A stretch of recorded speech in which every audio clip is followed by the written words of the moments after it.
কিভাবে ফেলে রাখা একটা নষ্ট ড্রাম দিয়ে গাড়লগুলোর জন্য সুন্দর একটা খাবারের পাত্র বানালাম, আর প্রায় 2 মাস পর আজকে পরিষ্কার করে দিলাম আমাদের হাঁসের মিনি সুইমিং পুল। সবকিছুই দেখাবো আজকের ভিডিওতে, so don't skip this video, let's start it. Hello everyone, আসসালামু আলাইকুম, I hope you are doing well. আমাদের কাছে যে ড্রামটা দেখছেন, এই ড্রামটাতে আগে আমরা ভুসি রাখতাম, কিন্তু ইঁদুর ড্রামটার বেশ কয়েকটা জায়গায় কেটে ফেলেছে, যার কারণে এখন আর এটাতে কিছু রাখা সম্ভব না। কিন্তু একটা জিনিস নষ্ট হয়ে গেলেই তো সেটা ফেলে দিতে হবে, এমন তো কোনো কথা নেই, তাই না?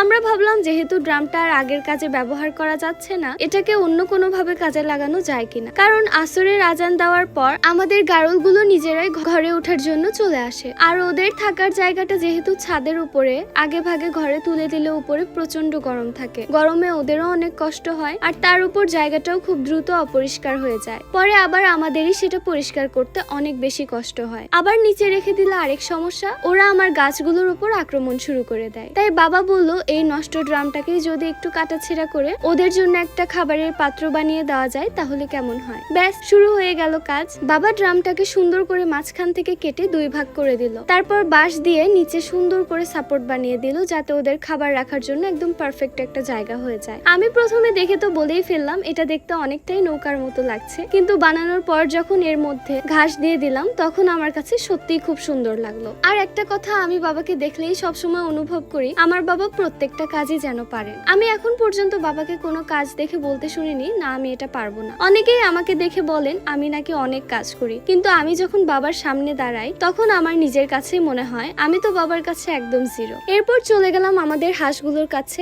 অনেকদিন ধরেই ভাবছিলাম ওদের মিনি সুইমিং পুলটা পরিষ্কার করে দেব, কিন্তু হয়ে উঠছিল না। তার উপর বেশ কয়েকদিন ধরে বৃষ্টি হচ্ছিল। আমাদের বাড়ির সামনেও যখন বৃষ্টির পানি জমে গিয়েছিল তখন হাঁসগুলোর মিনি সুইমিং পুলও ডুবে গিয়েছিল, আর আশেপাশে যেহেতু প্রচুর পানি ছিল তাই তখন আর আলাদা করে পানি পরিবর্তন করাও হয়নি। কিন্তু এখন ভাদ্র মাস চলে এসেছে, বৃষ্টিও আগের তুলনায় অনেকটাই কমে গেছে, আর রোদ গরমও বেশ ভালোই পড়ছে। তাই ভাবলাম এবার আর দেরি না করে প্রায় 2 মাস পর ওদের প্রিয় মিনি সুইমিং পুলটা পরিষ্কার করেই দিই। আর পরিষ্কার করতে গিয়ে বুঝলাম এতদিন পরিষ্কার না করার ফল কি। বৃষ্টির পানিতে মাটি ধুয়ে ধুয়ে কত কাদা জমেছে, তার সঙ্গে ডালপালা, শুকনা পাতা, কত কি পরে একদম মিনি সুইমিং পুলটা ভরিয়ে ফেলেছে। আগে কিন্তু আমি সপ্তাহে সপ্তাহে ওদের পানি পরিবর্তন করে দিতাম, তখন পানিটা কত পরিষ্কার থাকতো, আর তখন পরিষ্কার করতেও খুব বেশি কষ্ট হতো না। শুধু ঘোলা পানিটা ফেলে দিয়ে নতুন পরিষ্কার পানি দিয়ে দিলেই হয়ে যেত। কিন্তু যখন অনেকদিন যত্ন নেওয়া হয় না, তখন ছোট একটা কাজও কত বড় হয়ে যায়। আসলে সবকিছুই যত্নের উপর নির্ভর করে, সেটা মানুষ হোক, পশু পাখি হোক, কিংবা আমাদের কোনো জিনিসপত্র। তো আজকের ভিডিওটা ছিল এ পর্যন্ত।